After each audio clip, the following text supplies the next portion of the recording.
Okay, we'll look a little bit at calculus today. Let's say we want to integrate the function x minus 1, x plus 2.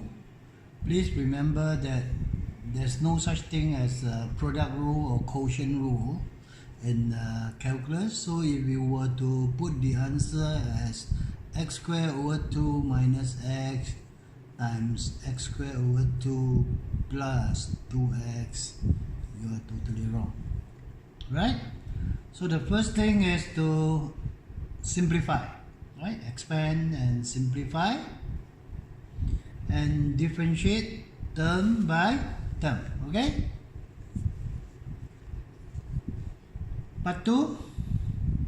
So just as there is no product rule in integration, there is also no quotient rule in integration. So those students who do this sort of things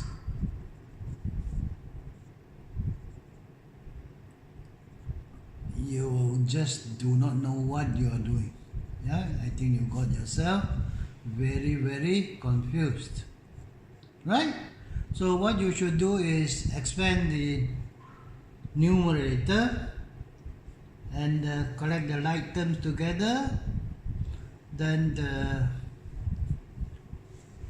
integrate term by term, right? Integrate term by term. So remember, simplify before you do, right? In the IGCSE and O-level, additional maths candidates are expected to know ln function, exponential function, as well as trig function, okay? Right, so when we differentiate, there is a product rule there. So just follow the steps. Normally the first part does not pose much of a problem. It is the second part, when you find the word hence, find something like that. Now, why hence? Because if you do not know integration by parts, which is in A level, then you cannot integrate ln n, ln x by itself. So we will have to use the hence, means use the result from the first part, right? So what I'm doing is I'm just writing that back. When I differentiate this, I got all these things. But look at the question, it's asking for the integral of ln x. So what I do to the left hand side is taking the integral of this. I have to also integrate the right hand side, and I would advise you to put the constant of integration very early. Forgetting to do so at the last step will cost you 1 mark. So if you integrated something you differentiated, then you are doing nothing to that term, which is x ln x. Splitting the integration, you get 1 dx and integration of ln x dx. Please do not touch this, because that is what you are looking for. So writing back the left term, integrating 1, which gets x.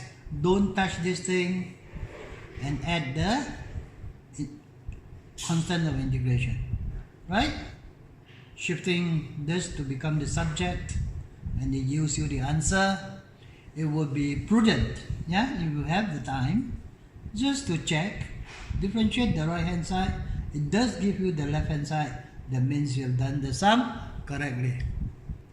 Okay, now we look at trig function, okay? Let's say we want to differentiate the product of sine theta and cos theta, and assuming that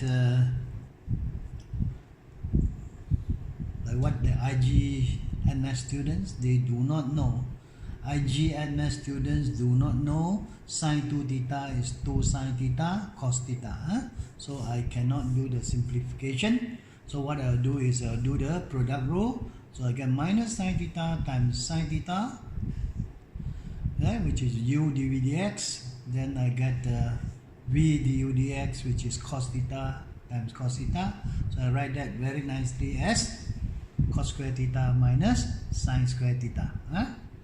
So please bear in mind, IGCSE MS students do not even have to know that cos square theta minus sine square theta is cosine 2 theta. So just leave the thing like that.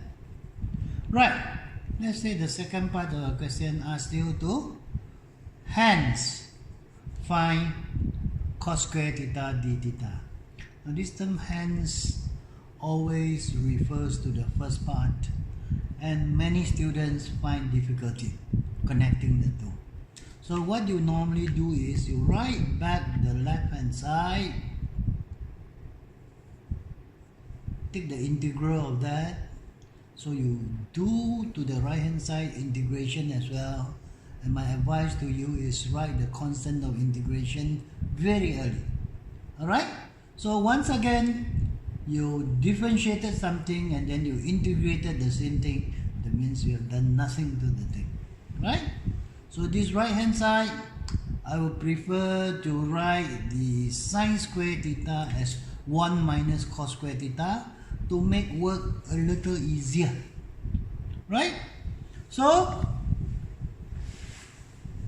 tell yourself that you are looking for this, which you wouldn't be able to do with whatever knowledge you have from IGCSE and NETS. So what you do is get the left hand side, keep this term, but do integrate 1, you get negative theta, put back the constant of integration, rearranging, make this integral the subject of the formula, and make sure, okay, the c, there's no need to put minus c, it is an arbitrary constant, so it's still plus c. And you divide everything by 2, and the c you don't have to divide by 2, and you get that answer. Right? I would highly recommend, if you have time at the end of the paper, differentiate whatever you gotten and see for yourself whether, and this you are doing a UV, which is product term, see whether you get back what you integrated. You did, that means you are correct. I think the examiner would not mind if you show the checking work. Okay? Right. In the Malaysian syllabus for ADMATS, which we call SPM, the differentiation and integration of trigo functions, ln functions and exponential functions are not in the syllabus. In the IG and the O level, differentiation and integration of trigo functions, ln functions and exponential functions are in the syllabus, but the double angle formulas, cosine 2 theta, sine 2 theta, are not in the syllabus. Right? So that is a trade-off kind of thing. So let's do this again. So if you are an A-level student, you would then be able to see that sine theta cos theta is half of sine 2 theta, and then I'm sure you can differentiate that thing quite easily by chain rule, and it ends up as cos 2 theta. And if you are an SPM student, you know that is 2 cos square theta minus 1, or that is cos square theta minus sine square theta. So let us look at the previous page. Right? So the answer is correct. The answer is correct whether or not you know the double angle formula. I mean, if you are doing everything right, just because you substituted a correct formula, the answer should still be correct. Thank you.